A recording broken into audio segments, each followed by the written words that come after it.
This is Julie Pearson Little Thunder with the Oklahoma Oral History Research Program at Oklahoma State University. Today is January 15th, 2021, and this is a remote interview with Sarah Ahmad for the Library of Congress's Occupational Folklife Project, funded by the Archie Green Fellowship. We are both in Tulsa. Sarah, you received a Tulsa Artist Fellowship in 2019. Congratulations on that. Thank I'm you. looking forward to hearing more about you and your work. Where were you born and where did you grow up? I was born in Lahore, Pakistan, and I grew up in Lahore and immigrated to the US after I had done my undergrad college. Can you tell me what your folks did for a living? My mother was a homemaker. She was a homemaker when I was growing up, and after all her children were married and had left, she became an educator and taught at a private school in Lahore. And my father ran a government contracting business, primarily supplying to the railways. How about your exposure to art growing up in your home or outside of it, and that's any way you want to define art? So I attended in private all-girls schools, and art was not offered in the schools I attended. We had needlework at Sacred Heart School. That was a private Catholic school. Embroidery was the art form that I learned in school and at home. I learned sewing and embroidery and all sorts of needlework, crafts. But the one experience of art I did have in school was we had politeness lessons that were taught by a German nun who was the head of the school. And we had to illustrate each lesson in our politeness books. And one student got the prize for the illustrations at graduation. That was the only art prize that the school offered, and I got that prize. And, when this interview came up is when I even looked back and thought about it. I'd even forgotten that art part of my life, but we actually had these beautiful politeness books, and I spent a lot of time drawing and just loved doing it. There were no guidelines for it. It was just, whatever, however we interpreted illustrating those. And my other experience was the biology illustrations I did in high school. We had to draw diagrams of cellular networks, organs, and systems of the body that we were studying. But for me, it became an art exercise. I spent a lot of time on these drawings, and I loved collecting images of cell structures and networks of the human body and plants and organs. And now, looking back, that was something I was really intrigued by and loved doing. And now if I look at my detailed drawings of cellular structures and inspired by scientific imagery, I can sort of make the connection that that was something I loved doing as way back then in school, in middle school and high school. And I think my sort of the other exposure I had was at home to a variety of traditional crafts, arts and crafts. We had all sorts of handcrafted objects like hand-woven rugs and hand-carved wooden screens, beautifully carved silverware with repousse, patchwork or applique quilts and linens. Some of them were made by, my mom, her sister, and family members. My grandmother used to design and sew the quilts for us. We had a collection of very rich fabrics that had everything from beadwork, embroidery, mirror work, and all styles of handwork. And my mom also had antique fabrics and jewelry that were family heirlooms. So I think it was unique in the sense that my home environment was very visually rich with all these handicrafts. I think that definitely Pakistan is a very it's a country that's very rich in vibrant in arts and crafts and color and pattern that stands out as a hallmark of the culture. So that works its way into one's work without you realizing it. For sure. How did you end up at the National College of Art in Lahore? So National College of Art is the premier art institution in Lahore and South Asia. And I had never heard of it. I discovered NCA is short for National College of Art. So I discovered NCA by accident when I came across it in a book in a library. And that in itself was interesting because it was a library that I hardly knew anyone even visited. It's a mid-19th century Victorian style, really grand building that is located in these historic gardens. But people don't go inside the building. The library is inside. But I was somehow really interested. So I was in the library. I came across NCA and I immediately thought this would be fun and escape from the drudgery that the education system in Pakistan was at that time, with outdated textbooks and not very engaging. And so this offered me an alternative that really fascinated me, that a college I had never heard of would be a new adventure, and art seemed something that would be fun, that would something I would love doing. So that's how, and then I remember that I brought it up with my parents and found out only later that NCA had a very scandalous reputation. It was a co-ed college with all sorts of liberal stuff happening, in this private and closed niche. But I think my family allowed me to attend because my aunt was an artist. She had graduated from Pratt Institute in New York in the 60s. And she was an influential person in my life. And education was also really important for my family because there's a long family history of my family being leading educationists and social reformers of their time, in the Indian subcontinent for generations. And so I think, for example, like on my mother's side of the family, one of the oldest universities in India that is also one of the largest even now and one of the most prestigious, the Aligarh University. Its first classes started at my great-grandfather's family estate home in the same room in which my mom was born. And we used to spend our summers in Aligarh and, found out about its history. So they were all these traditions of colleges that my family had started, the first, college for women and in the Indian subcontinent. So I think I was allowed to attend because my family valued art and education. And there was like a precedence, even though my aunt did not attend NCA, but she had a degree in art from Punjab University. So I think what happened was that we had to take a live drawing test for admission. And that was my first experience in, taking art lessons to learn traditional art drawing. So I took that test and got in and found myself at NCA. But initially it was really to just, to have a good time. And I grew up in a very sheltered, protected sort of household with no independent exposure to the outside world. So that was the whole idea of the NCA was really exotic to me. What kind of a base did you get there? Artistic base? So I think one of the artistic base, I think I was, we had foundation drawing and painting and foundation courses. And then we had to select our major, and mine was painting and printmaking.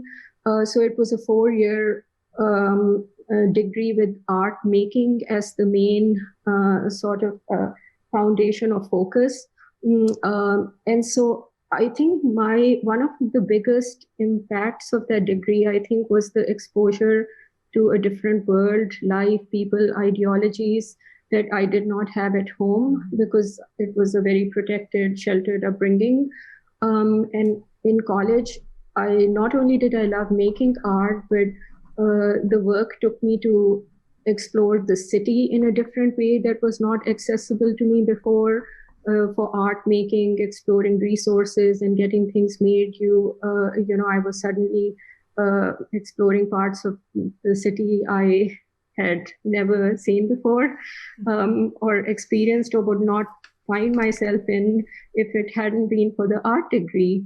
And my professors included leaders of women's rights movement, Human Rights Commission of Pakistan. They were peace activists and visionaries. Salima Hashmi, who's still my mentor, is the vice chair of Human Rights Commission, is a leading South Asian curator, educationist, social reformer in participating in many peace justice movements. Lala Rukh was founded the Women's Action Forum, Nasish Ataullah. So I think it's just being having these professors who were visionaries and being mentored by them, and independent thinking and talent and quality of work was respected. Another interesting thing was that I had attended private elitist all-girls schools, and NCA was completely different because my classmates came from all over the country, from villages and cities, from different socioeconomic, cultural backgrounds, different regions of the country. And NCA was a great equalizer. So I was exposed to, also diversity in that sense. I think the biggest thing was that I found something that I loved doing, an activity that I was good at and was having fun engaging in, but it didn't feel like work. So I excelled in college. I was on merit scholarship for 4 years, and the top 4 students in the entire class of 100 or however many get the merit scholarship. So one year I was first, some year I was like third or fourth. So I sort of excelled at it, but it was just, I was having fun. So finding that combination was a new discovery that education is definitely not drudgery. I think, but what happened in that process was that in my final year, I had a really traumatic life experience, and my year was consumed by it at the time when all my peers were immersed in the most intense phase of college, which is working towards the thesis show. So I was barely hanging in there and very isolated. And but I graduated and I applied for graduate studies to colleges in London, which is where I wanted to go. And I got admission with scholarships, but I was married off and moved to the US with my husband. But I think the foundation I got at NCA sort of stayed with me, that I called upon that degree when I had to return to art making and that transnational training to get into the MFA program and start my art practice here. So you ended up in Tennessee. Did you get to explore the landscape a little bit? It's a beautiful country there. Tennessee is definitely beautiful. So I think the landscape I explored more, not when I moved here, but years later when I was going through a divorce and started making art and attending Memphis College of Art. So I think my landscape exploration somehow came at that period in my life. I moved there for my husband's fellowship in oncology at UT. And when we moved there, I enrolled in the MFA program at Memphis College of Art on a scholarship. But I had two kids, and my husband didn't want me to work and didn't want me to pursue the degree in art at that time. And we put our kids in daycare, and they both started falling ill really one after another, week after week. So I had to stay at home with them, and that's when my husband put his foot down and he didn't want me to continue. So I think my life initially was focused on building a family life and home and raising my children. And then the landscape immersion part comes later. But Tennessee is definitely beautiful.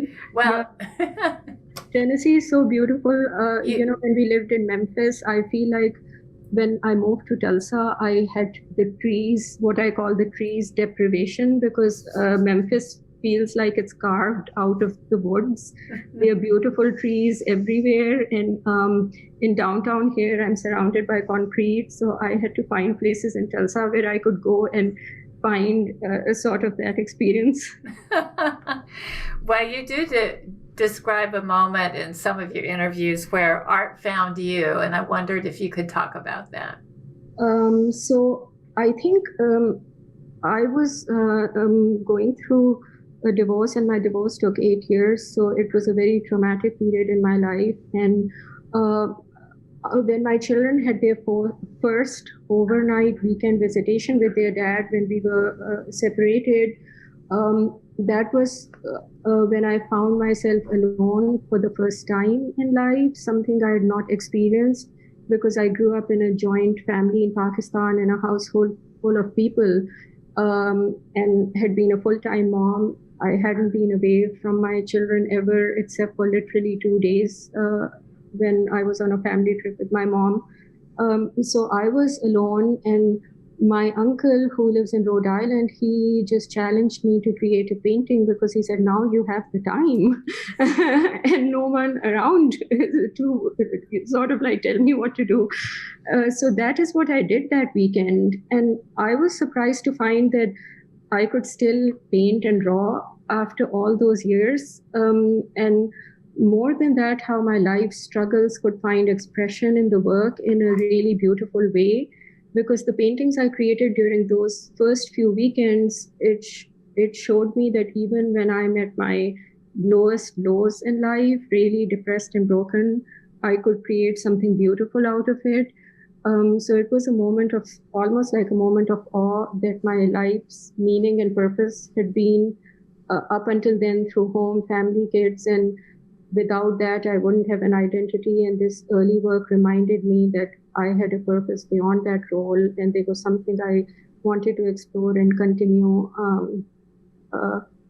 in. And I saved those paintings, to remind myself that I can always do this, even through whatever times I'm going through in life.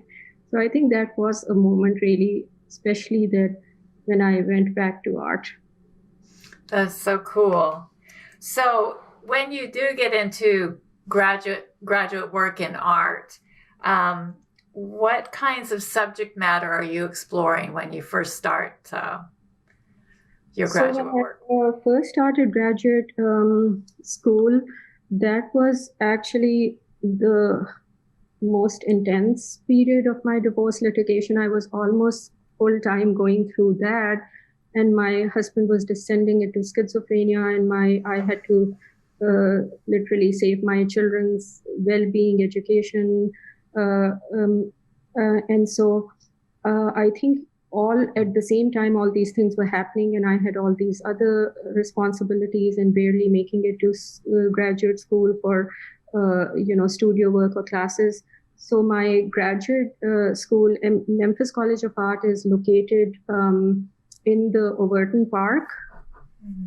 And that is, so it's, the old forest, which is 176 acres of forest, is in the Overton Park.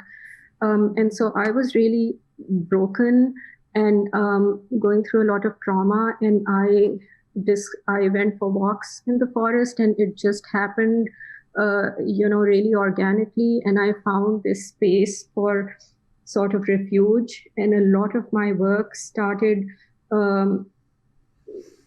was set in the forest or had references to these arboreal farms and gardens. And that became the subject matter of my work.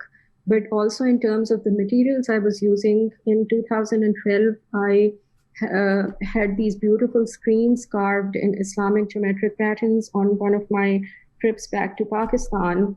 And that is a tradition that is, prevalent in that culture of hand-carved screens.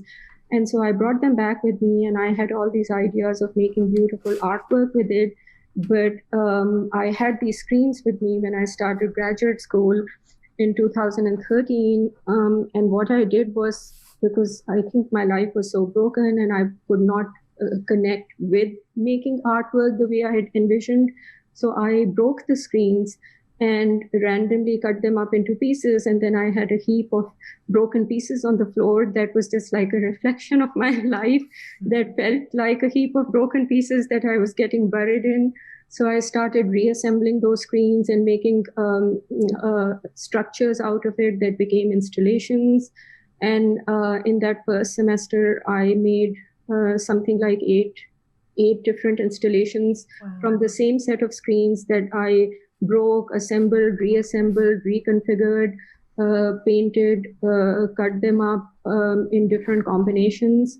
And so that became a process of sort of rebuilding my life from these broken pieces and building a future from these destructive pieces or broken pieces of the past, and looking at sort of resurrecting myself and into transforming into, a new life, or looking at hope, or creating something beautiful.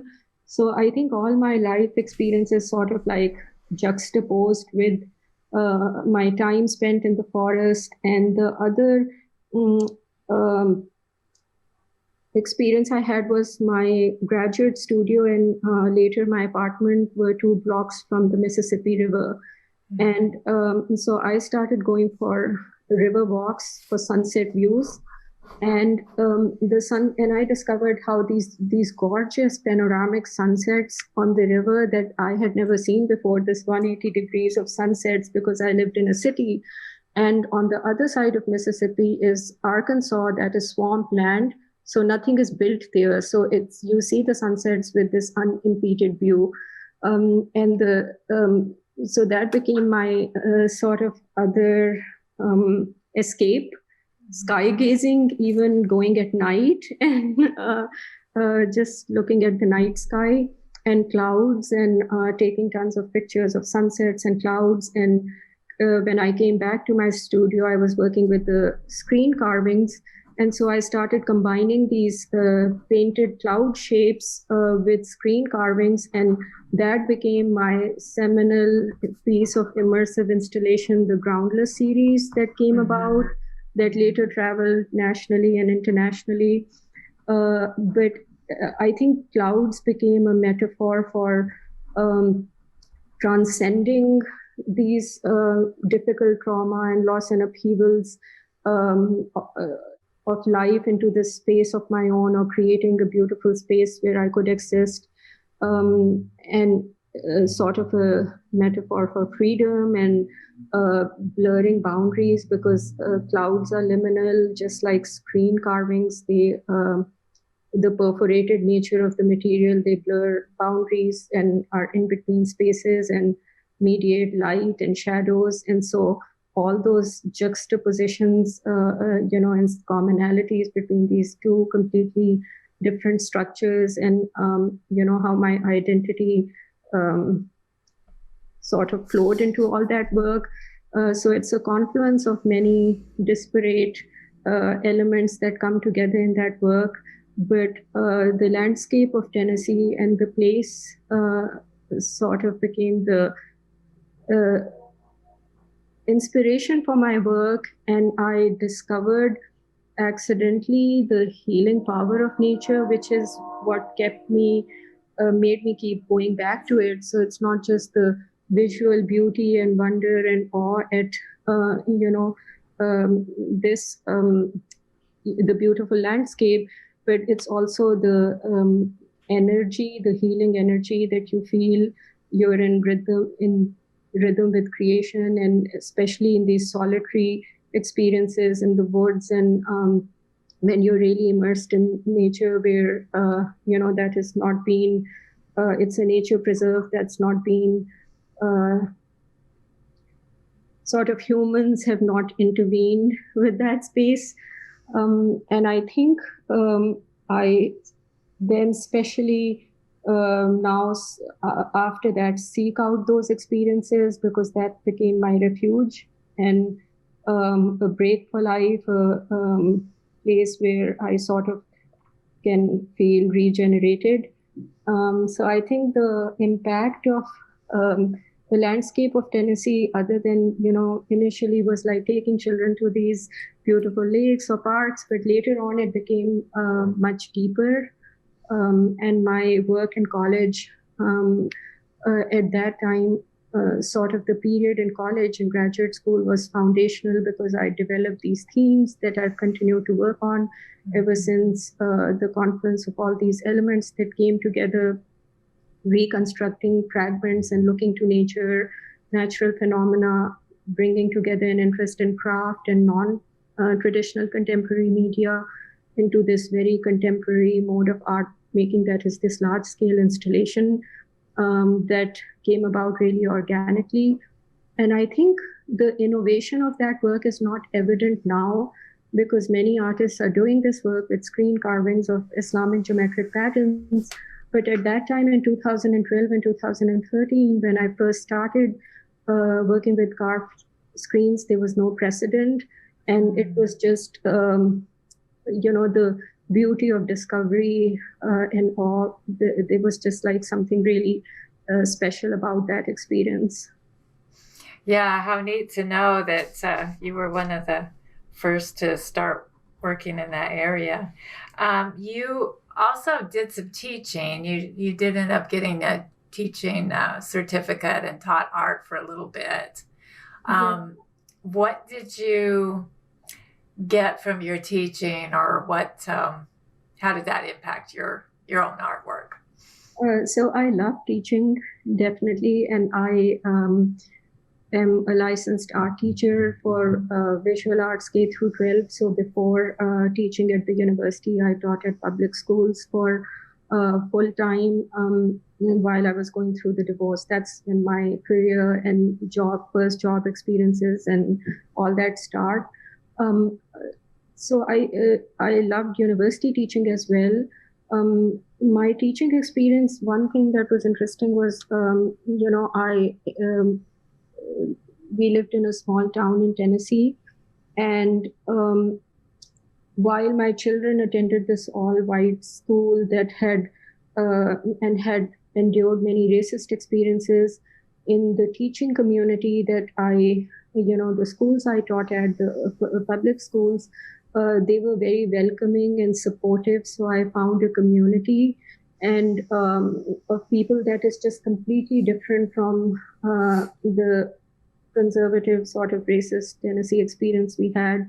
And I was teaching art full time, and the schools I taught at ranged from this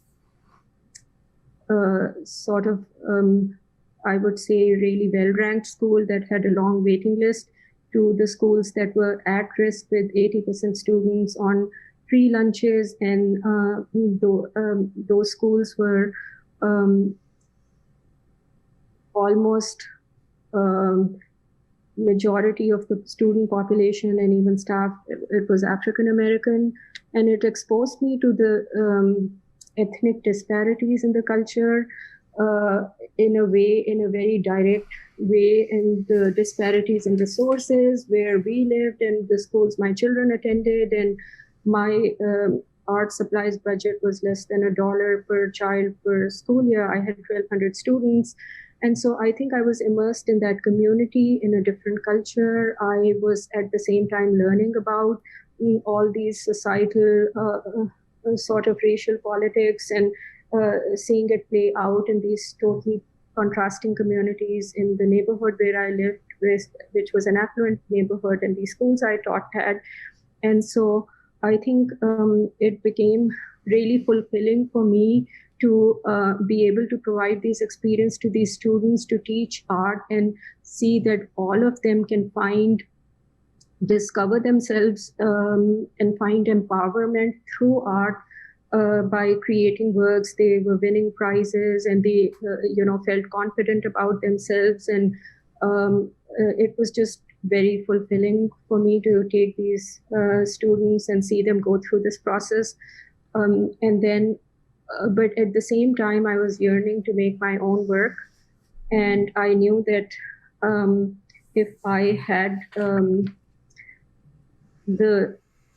if I sort of designed my life myself and did not have these prescribed roles, or my parents or my husband deciding for me, then I would have done my MFA. And so when I got you get the apprentice license when you first get the teaching license, and you teach for 3 years full time, and then you get the professional license. So as soon as I got the professional teaching license, I quit the teaching job and joined the MFA program, because that was the point where I had job history and had worked and felt that I could go back to it to earn a living to support myself, but this is something I really had to do. And the other thing was that I got a master's degree in education in Jackson, the small town we lived in, because when my husband finished his oncology fellowship and moved to Jackson, the university there only had MBA and master's in education. And I didn't have access to an MFA degree, and my children started preschool. So I was able to do the MA in education in a way which did not, my family wouldn't realize that I'm even doing it, because they were starting preschool. But then my husband didn't want me to work. So I got my professional license, but I wasn't teaching. And instead I started volunteering at my children's school in art flings and festivals, committees, in their classrooms, and teaching about our culture, because post 9/11, we were the only Pakistani American family in that town. My children were the only children, except for I think maybe a couple of African American families at one point. At that time, they were the only people of color. So it was really important for me to dispel those prejudices and notions of xenophobic sort of ideas after 9/11, people not being exposed to anyone from our culture. So I spent a lot of time celebrating our cultural events in the classrooms, even taking books in Urdu and reading them and translating them to the children to get them exposed to just listening to a different language.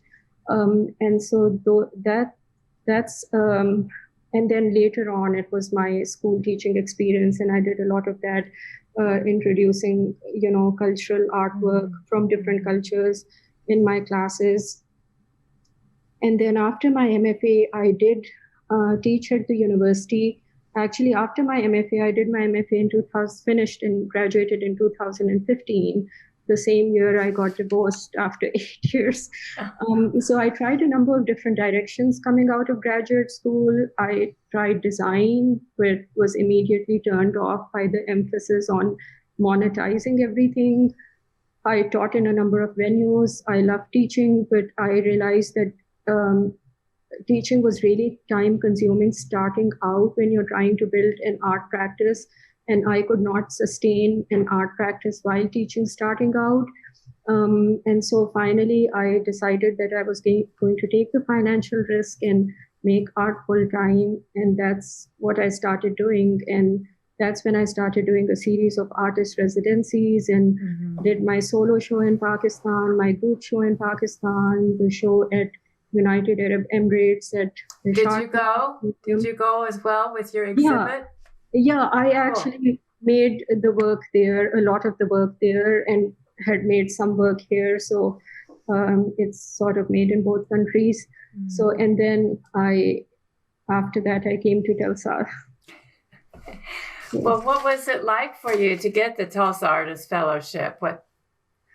So the Tulsa Artist Fellowship came at the perfect time in my life when I needed for the next step in my art practice,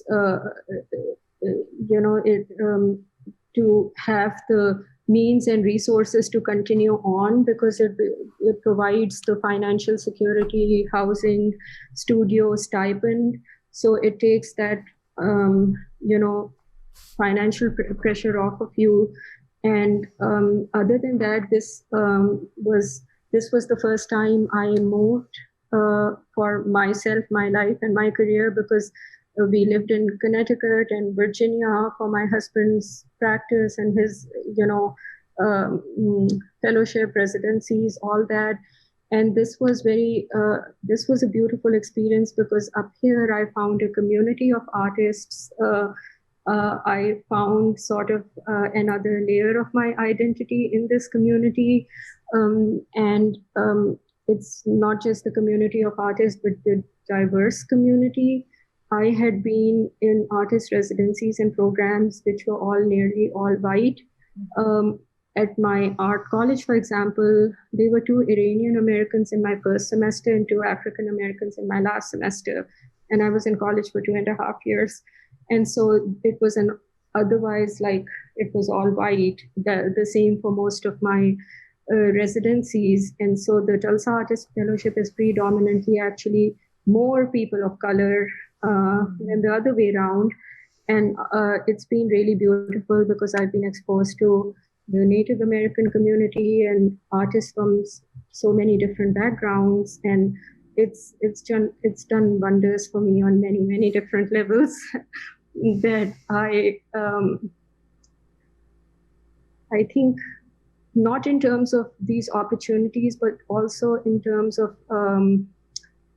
my art practice that has become, moving more in the direction of socially engaged and socially interactive projects and large-scale projects that I'm taking on, providing the resources and means to be able to do this work. And so the other thing about Tulsa is that it's not just the fellowship, but the arts organizations and arts community, all of them really support and welcome artists from diverse backgrounds. And this is something really special that people don't know about Tulsa, because they think it's Oklahoma. But actually, for example, OOHRP is so supportive. It's been instrumental for funding and support and sponsorship and opportunities for my work in Oklahoma. So it's the arts community here. It's wonderful. It's a wonderful experience.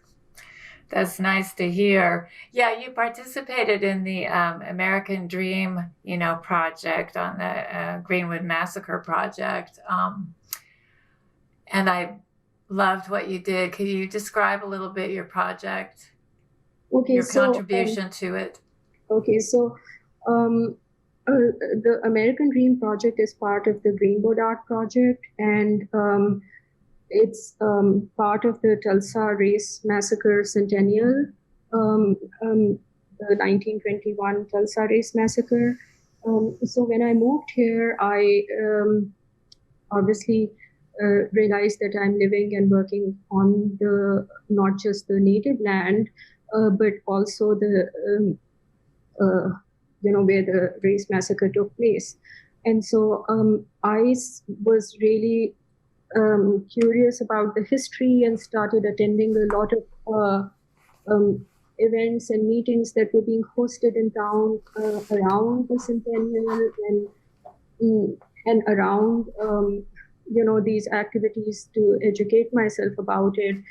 And what happened was that so during that process, what happened was that the Greenwood community welcomed me and selected me to participate in the Greenwood Art Project, which I was hesitant to even apply for at first, but their encouragement gave me the confidence to engage with their history.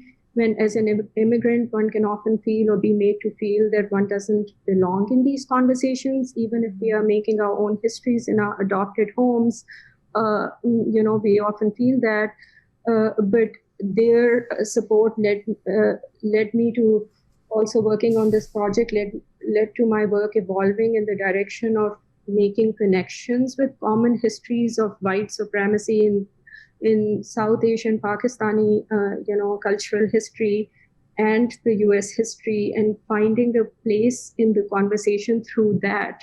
So it's my work is sort of like broadening in all these directions, and social engagement and creation of interactive spaces has become important as a direct result of the opportunities in Tulsa and being in this community. So the Greenwood Art Project is built around a refugee tent that is the central piece, and it's I used the tents, images of the tents that were used as temporary housing for the people whose homes were destroyed.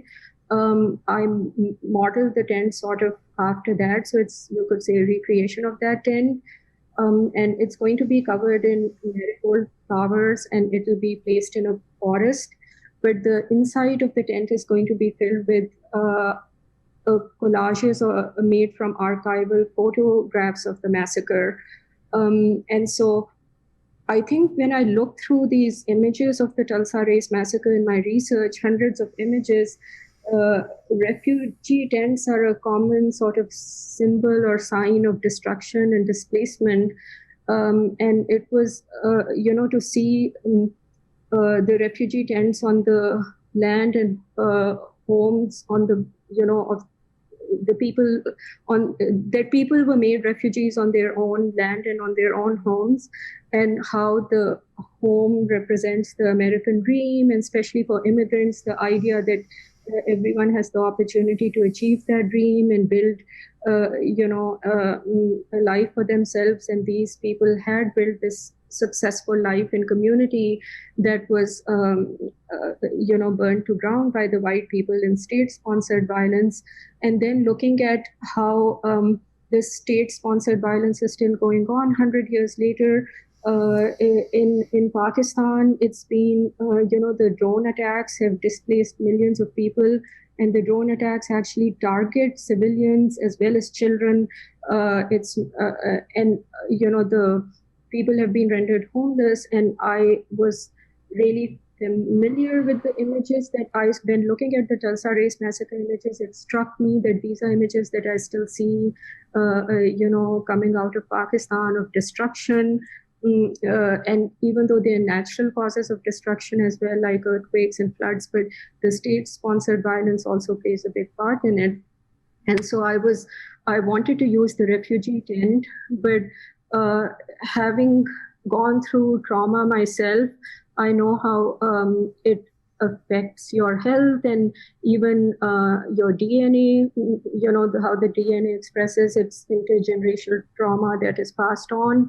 And so I imagined the tent as, for any sort of healing to take place, the trauma is part of your DNA, part of your body, and to acknowledge it, but it's sort of hidden inside.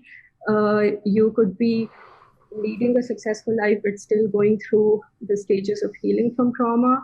So I imagine the interiority of the tent as a sort of holding that space where there's acknowledging the destruction and trauma, but on the outside it's plain, and it sort of goes through this transformation through the course of the installation by people participating in it, and creating the space, a sculptural memorial with flowers around it, and converting the tent immersed in this,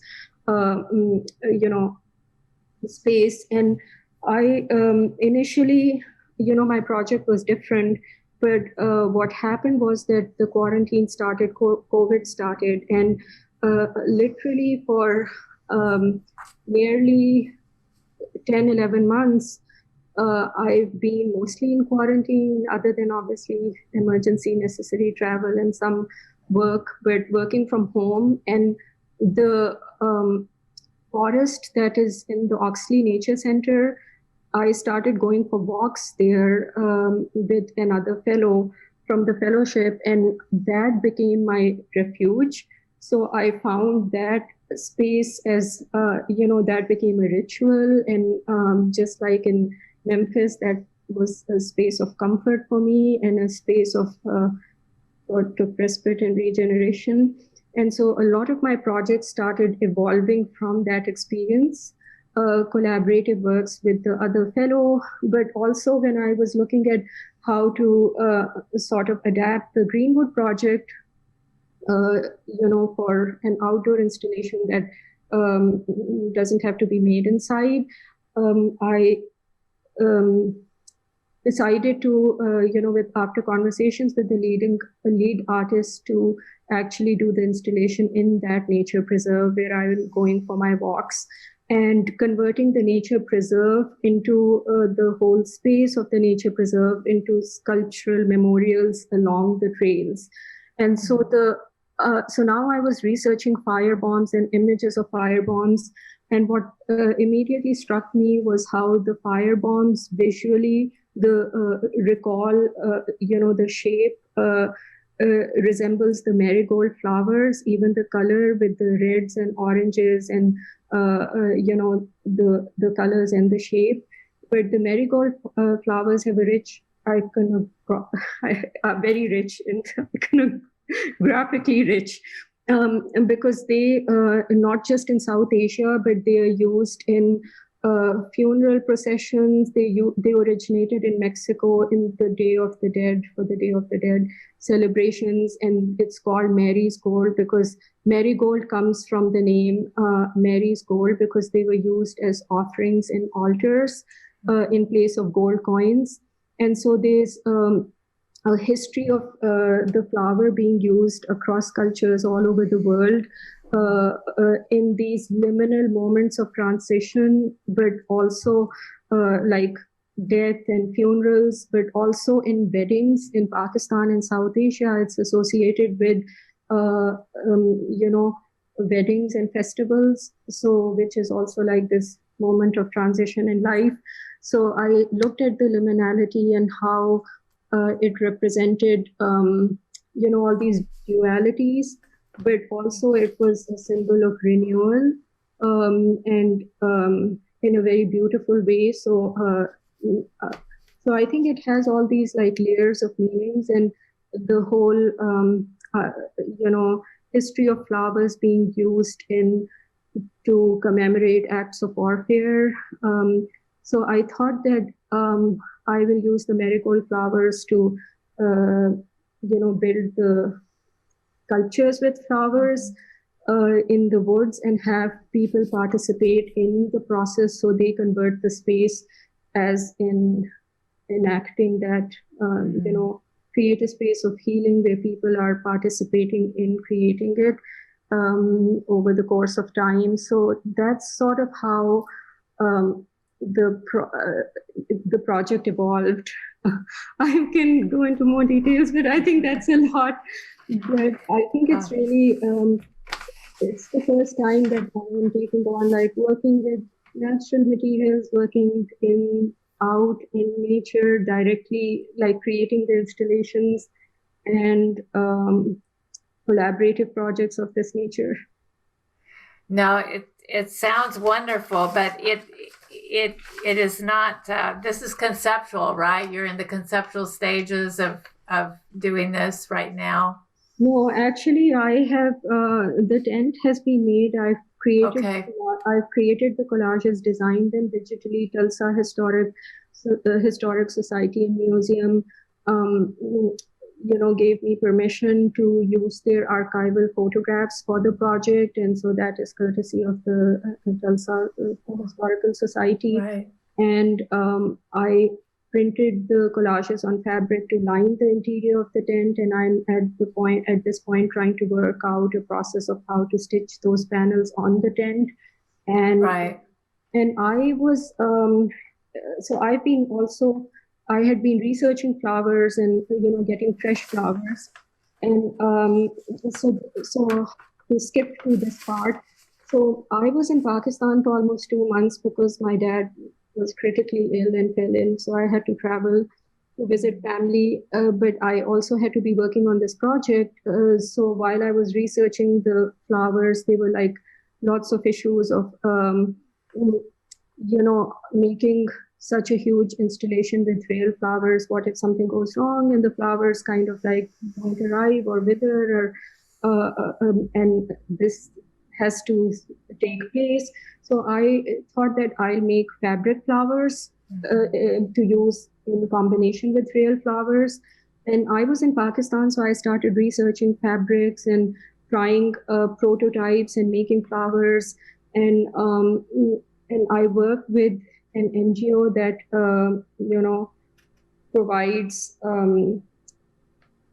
sort of acts as a facilitator with women in the villages, women to provide them with income and work. So I made prototypes of flowers, and the women from that, through that NGO, the Caravan Crafts Foundation, I connected with these women in the villages who were making the flowers for me based on the prototype. And so it became a collaborative work. Even while I was in Pakistan, I made 30,000 flowers and had them strung on in garlands, and textile design interns from Zonia Anwar's design house. She is a family friend, and she helped, connect me with textile interns, and we all worked on figuring out like fabric and dyes and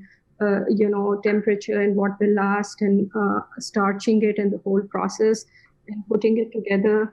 So so I think I have about 40,000 flowers that have been made, and then so that if anything happens, my installation can still go up and stay through the course of the year.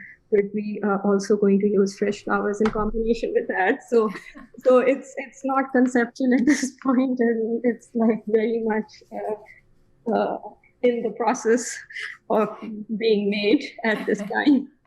Yeah, what a great way of connecting people across the world.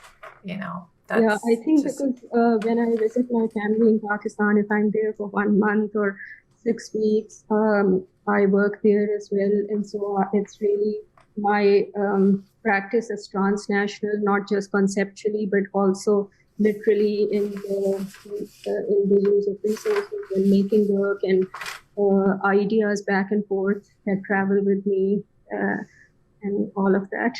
Yeah, wonderful cross-pollinations going on. And when will it go up officially though? When will the installation? So it's going to be installed on installation finished. I'll do it over the course of months on May 25th.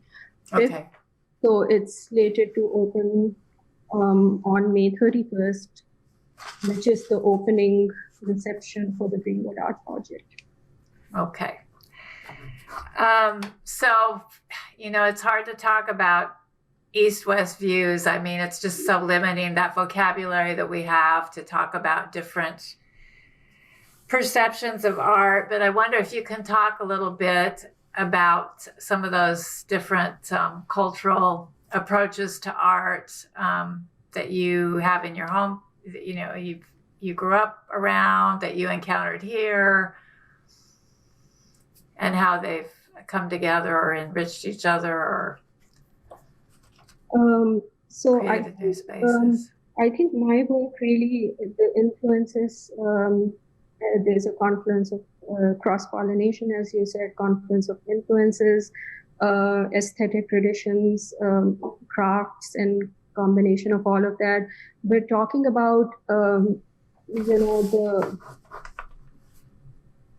sort of art I know we discussed how the view of art from my culture as opposed to the Euro-American view of art, and I was thinking about that, and I think historically, what we call the cult of the artist, the singular genius, is a very Eurocentric idea because historically art was enmeshed in our everyday lives, not just in the art forms that were created and that were made at home, like quilts were made at home by women, and sort of, and many other art forms as well.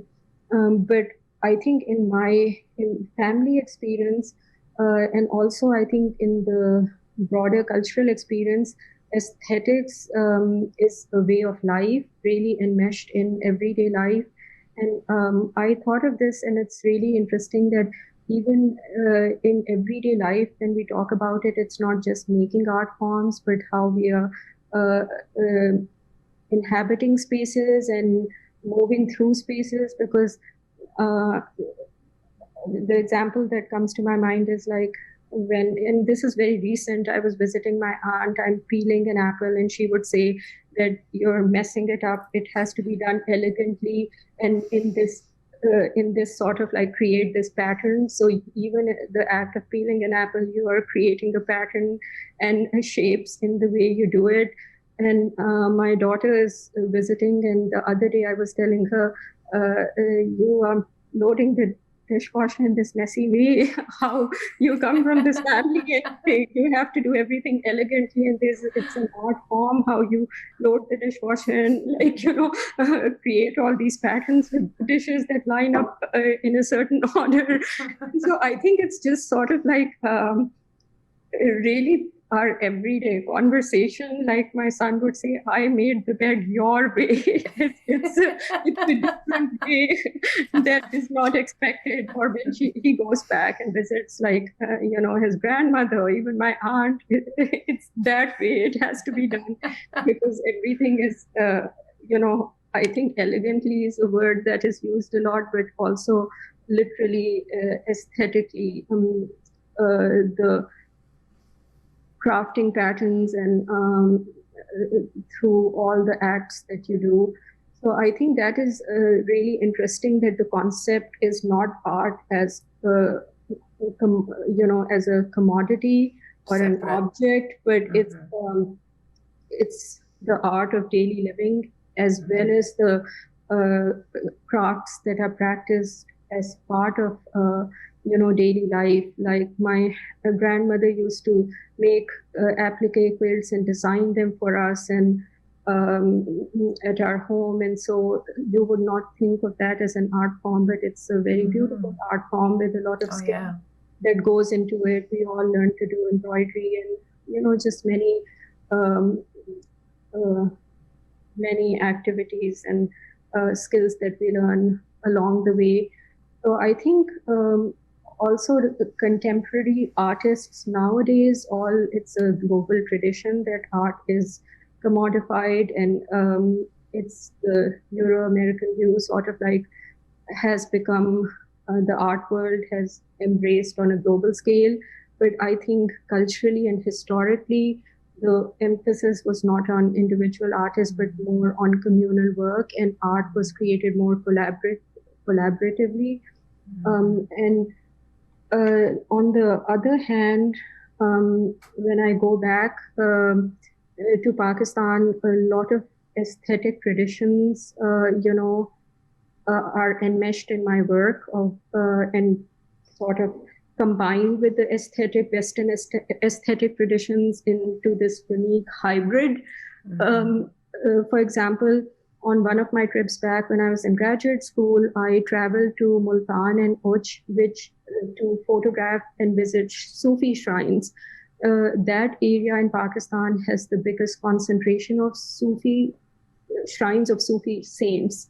And the architecture is really beautiful. It's very ornate tile work, specifically in blues, but ornate tile work and dim lighting, low ceilings, and this very decorative, ornate environment, spiritual environment that is created. And So what happened was, interestingly, I wasn't modeling my work sort of after that or using it as an inspiration that I'm going to come and do this. But the work I created immediately after that was the Groundless installation. And it is the floor, the ceilings, all of the walls were covered with this very decorative, colorful artwork, this kaleidoscopic sunset, modeled after the sunsets on the Mississippi River, but layered with patterns and carvings hanging from the ceiling, all over the walls. And so several people commented, even several people from cultures here, and they were from one of the students who was one of the artists was from, I think, gave the example of the church, that this has the installation had the feel of these ornate architecture from my culture, and has an element of transcendence. And he said he will bring his church community to visit it, because this captures the transcendence that is the foundation of faith, the spiritual faith in all religions. So I think those influences sort of work their way into the work in a very organic way, that, wow, this installation I made right after coming from Pakistan has an effect of the spiritual interior of a spiritual shrine, and the ceiling is low, the lighting is dim, and you just enter it and you're immersed in the work, standing inside the artwork itself that surrounds you from all sides. And as you walk through it, you get these multiple shifting perspectives. But then you see the work as a whole, and how these are all part of this bigger whole, and the whole view of the interconnectedness of creation, and we are all part of like one big whole. So I think these aesthetic influences also sort of become a part of my work. I definitely, when I looked at the firebomb images, marigold flowers, I use in Sufi shrines as offerings, and also in weddings. And it's just like such a popular flower there in South Asia that immediately came to my mind. I wasn't researching for flowers that would represent that theme of renewal and transformation, I guess. So I think those are examples of how it's a cross-pollination of influences. Well, part of your job at the Tulsa Artist Fellowship, too, in addition to creating your work, has been to help educate people. And I wonder if you could talk a little bit about some of the expectations and or stereotypes people have about immigrant artists or immigrants in general, and how you address them. I think so. Coming to the Tulsa Artist Fellowship, it definitely gave me the opportunity, and also sort of the push to engage in these narratives. And I spearheaded the immigrant narratives, program, which was the first one was a discussion panel of immigrant artists. And the idea was to dispel the stereotypes of immigrants and immigrant artists, and make it accessible, make our voices like accessible to the community directly, for them to hear from us and be able to talk to us, and create a bridge between cultures, especially at this time. And so I think there are several ways in which I would like to interrupt the narrative about immigrants. So while we are not a homogeneous group and we have diverse experiences, I think one stereotype seems to be that our works will address the immigrant experience. So while that is a defining experience in my life and all of our lives as immigrants, I'm brown, I'm with an accent, that identity is inescapable, but it's not my dominant identity. Just for example, my identity as a mother, it's a role that took precedence in my life and has been my defining force in my life. So but like how Whitman says we all contain multitudes, and how Jerry Salt says art contains multitudes. So we all have multiple identities, and our works can, our artwork can, address any part of it. But the expectation that it will be about the immigrant experience is generally something I think um, is one thing that I've a lot of immigrants artists commented about. I think another expectation is that immigrant artists will somehow shine the light on oppressions in their own countries, becoming the spokespersons for injustices as liberated individuals in a free society. Or conversely, that role shines the light on the artists while justifying the white savior role in some way, or that we need the free society to help liberate oppressed cultures. And Spivak's essay title, Can the Subaltern Speak, comes to my mind when I think about it. And so I think with the immigrant artists can obviously, we have many interests and many interests that feed our work outside of these identity politics. The cosmos inspires me, the structure of the universe inspires me, the concept of the possibility of harnessing the power of the universe to manifest one's destiny, the contemporary spirituality, that inspires me. Most of all, the beauty and wonder of creation inspires me. And while all these identities are an integral part of my life, being a mother, a single mother, immigrant, Pakistani, American, female, I have a core identity that transcends these, where I exist in a space independently of these defining politics of society, where I am sort of free and a part of the rhythm of creation is how I feel. And I find that most in nature.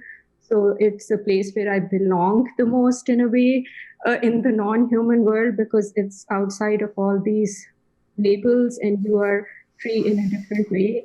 And I think, I think in debunking the stereotypes of immigrant artists, there are several ways of doing it.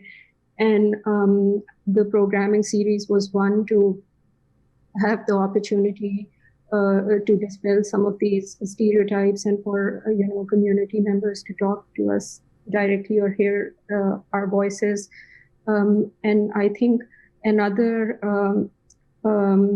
avenue that opened for me was when I moved here.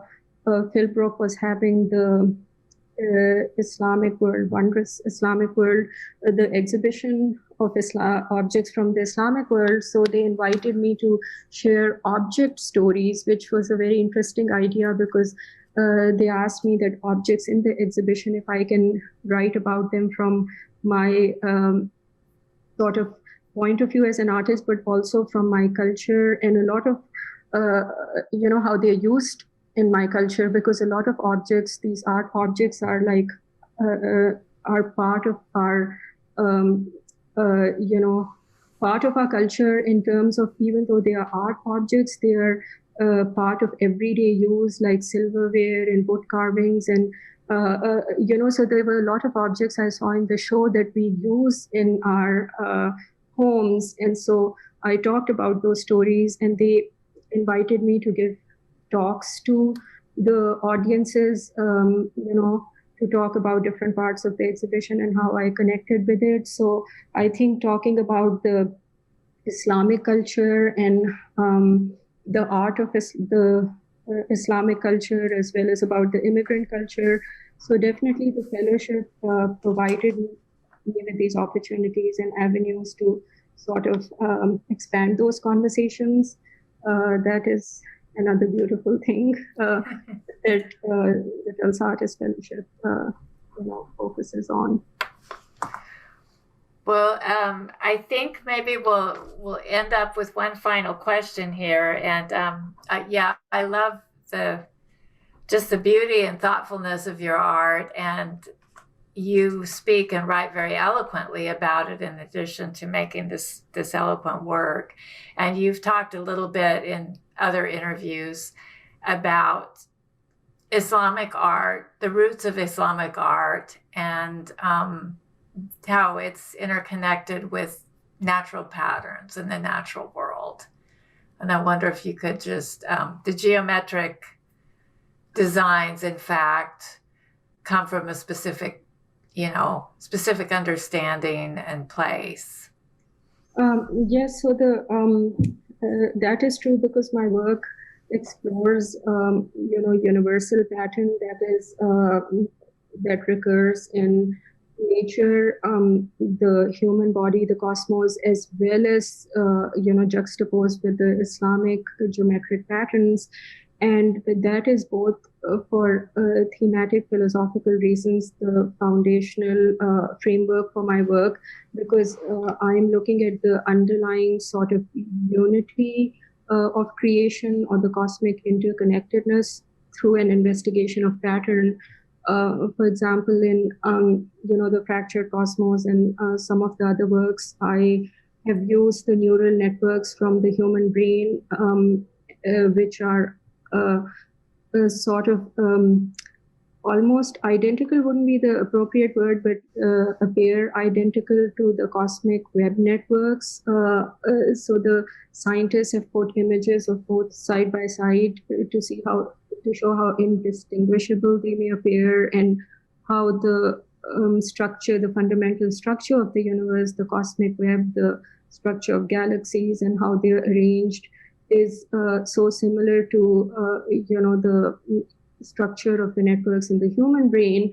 And so looking at science and to show like how the modern scientific technologies make the invisible world, the microscopic world, visible, and you see how wondrous it is that those patterns from that world recur in the natural world and then in the cosmos and in the 3D maps of the universe. Or it's just marvelous. The 3D map of the universe was this map was put together last year after 20 years of research of scanning the sky by the Sloan Digital Sky project. So where the Islamic patterns come in is that the underlying principles of construction are the same as these fractal patterns that recur throughout creation, but also thematically, all the Islamic patterns are made from a circle, which is the perfect symbol of unity and divinity, divine and creation. But it's interesting that the map of the universe that was put together is also in concentric circles with Earth as the center.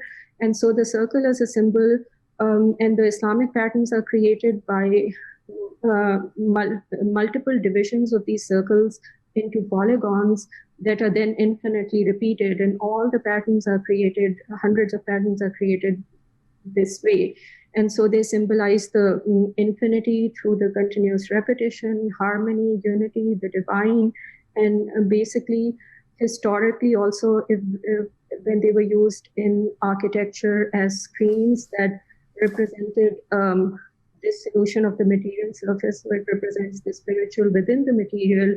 And so the symbolism of the patterns is the same as, the oneness of creation, which I'm looking at through an investigation of patterns using my own observations in the natural world, but also in my drawings, but also scientific research and patterns made visible by those research technologies. So I think the Islamic patterns aesthetically obviously are a big part of my culture. Mughal architecture and where I grew up, they're used in screens as well. But also it's the thematic principles that connect with my work. Great. Well, is there anything you'd like to add, Sarah, that we didn't talk about that's important? I think my most recent project, the Cosmic Whales, I think that was made here last year in Tulsa for the University of Tulsa.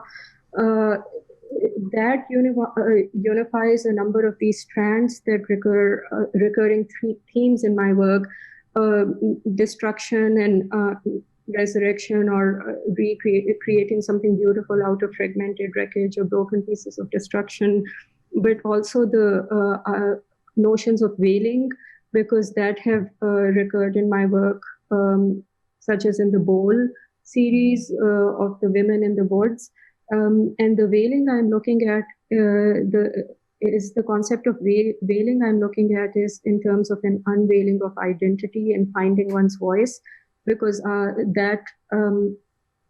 found that identity through the process of making art at a transitional stage in my life, when when I was going through the dissolution of one phase of life and or identity, and at the threshold of transformation into whatever else would appear, and and it was through art that I found it.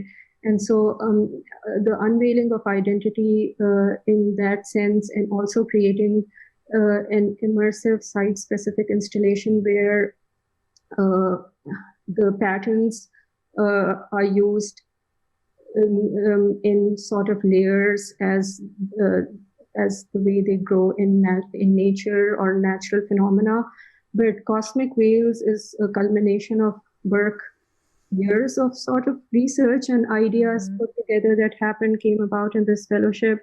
And not just the reflection of whales, that they are semi-transparent but alternately reveal and conceal, how it became a metaphor for an unveiling of identities, and but also it's inspired by the Whale Nebula, and the Whale Nebula is the largest nebula in the cosmos, and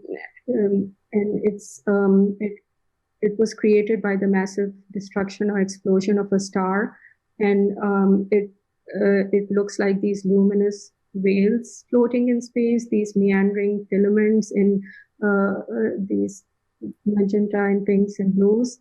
And I was coincidentally making work with women in whales in these same colors, covered in lace fabrics many years ago, before I discovered the nebula, which also looks like these, lacy fabrics. It's, I think, in some places also called the lacy nebula or lace nebula. So I think all those themes and ideas came together in that installation, but it also expanded my work in this direction of using light as the primary medium in my work. So as the work transforms through the course of the day, and at night you can use light to create your own patterns with light, which look like northern lights or nebulae and patterns of light, and the viewer's body becomes the sort of living support for those shifting patterns of light immersed in it. And so this method of community engagement to create beautiful spaces to experience moments of beauty and wonder and respite and regeneration through all the upheavals of life, and creating these aesthetic sanctuaries to have that experience. This is really important in my work, and being able to make these large-scale installations in Tulsa, this allowed me to sort of take that work to the next level. I think, and also how during the pandemic and all the social upheaval, that nebula is sort of a much needed metaphor for renewal, because this beautiful structure was created by the destruction of the star. That's really well put. Well, thank you so much for your time today, Sarah, and I'm really looking forward to seeing more of your work. Thank you so much for taking the time to interview me. I'm really excited about this project. We need many more of these and more work on immigrant artists. So I'm so glad that you're doing this. Oh, great.